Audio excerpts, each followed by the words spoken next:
So here's two citations Craig bad-mouthing some Christian philosopher for dropping names in lieu of an argument, a cardinal sin, which he goes on to justify by some quote.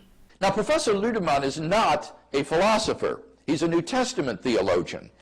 And his procedure here of merely dropping names of famous philosophers is sadly all too typical of theologians.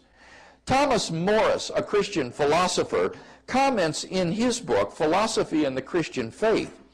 What is particularly interesting about the references theologians make to Kant or Hume is that most often we find the philosopher merely mentioned, but we rarely, if ever, see an account of precisely which arguments of his are supposed to have accomplished the alleged demolition.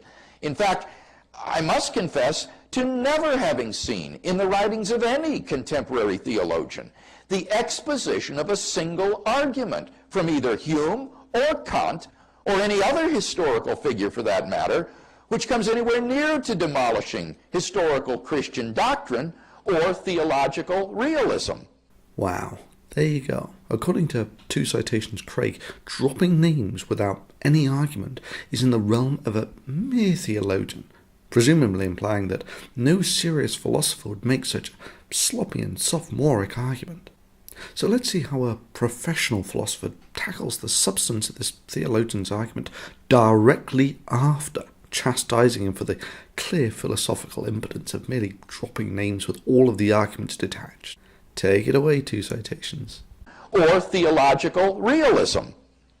Hume's argument against miracles was already refuted in the 18th century by Paley, Less, and Campbell, and most contemporary philosophers also rejected as fallacious, including such prominent philosophers of science as Richard Swinburne and John Earman, and analytic philosophers such as George Mavrodes and William Alston.